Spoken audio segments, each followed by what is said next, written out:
Hello everyone, and welcome back to the workshop. Today I'm gonna give this Hyzak some well-deserved colors. But before that, I will make one more modification to the model. Can you guess what that would be? That's right! Shell impacts. I first marked the placement of said impacts with a pencil. I didn't really think about their placement all that much, I actually did it based on my mood. Though I tried to give them some diversity by making some of them at a higher angle than others.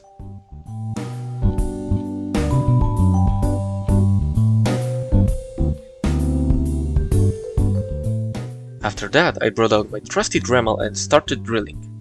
You can actually make the impacts without using any electric tools. You can just use an ordinary hand drill and a hobby knife to achieve the same effect. But I prefer using the Dremel as it's just much faster.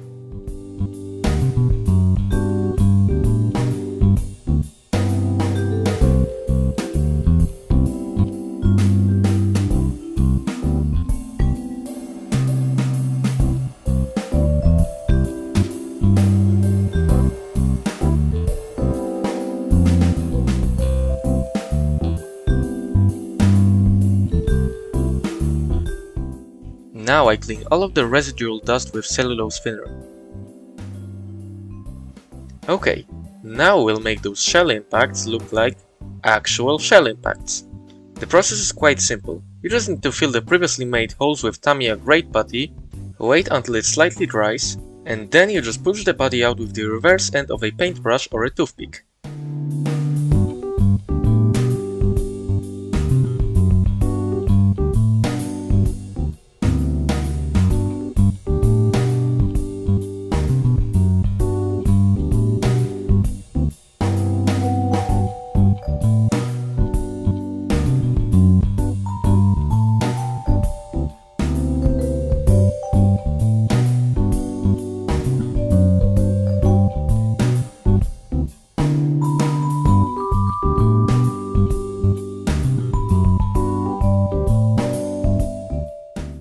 Now that we are actually done with the modifications, it's time to prime the model. For this purpose, I use Black Mr. Surfacer as it will act as a nice base for creating shading with paints later on.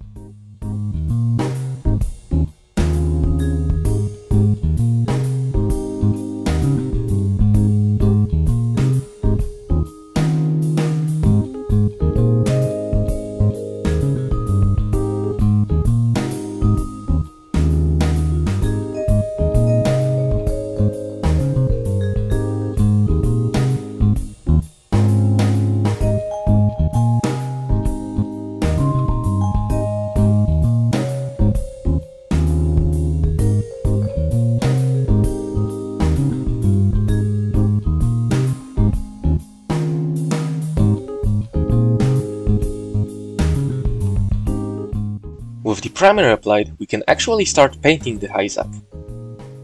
As you can see, the Hyzak has two dominating colors. This colder dark green and lighter green. I decided to start with the darker green parts. For the first layer, I used dark green from Tamiya, and then I made some highlights by adding yellow green to the previous paint. And if you think that using the warm yellow green for highlighting cold green parts is stupid, then you are completely right. The color turned out way off from the source material, so I need to start with those parts all over again. Okay, I don't actually have to start from square one, as I can just spray a filter made from dark green, flat blue and a lot of thinner. However, during this step the highlights become much less visible and I'll need to do shading again anyways. Alright, the tone is much better now. It's not perfect, but I'll improve on it with more highlights and shadows.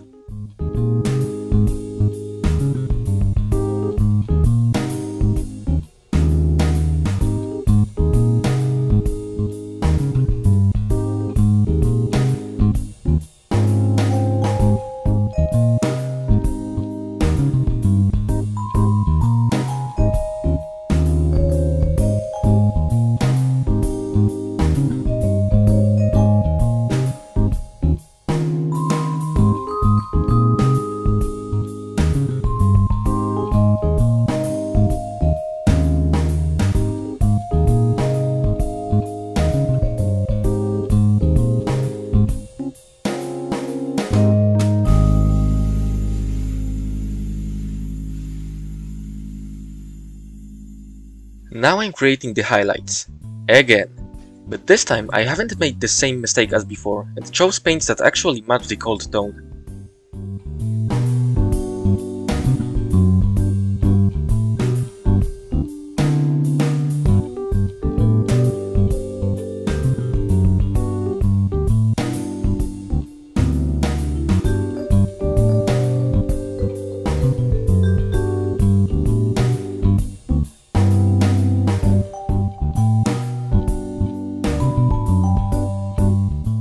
Let's now proceed to the light green parts. I used NATO green as the base color for them, and then it was just about making some highlights to add variety. Notice how I am not trying to achieve perfect coverage with the paint. This way I can already create some shadows thanks to the underlying black primer.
Now that we are done with the primary colors, it's time to paint the details.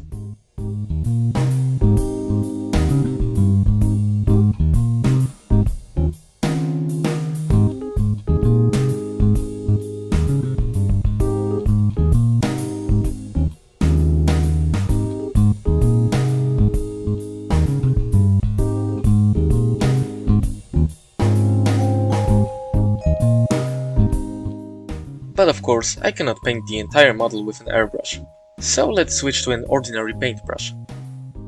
You know, there's not much I can say about brush painting. Just remember to dilute your paints properly and to apply them in thin layers, not to flood the details on your model.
Now that I have painted all details, it's time to seal everything with AK's Ultra Matte Varnish. The best thing about it is that you can apply it in a wet, thick layer, and it will always leave a very smooth finish.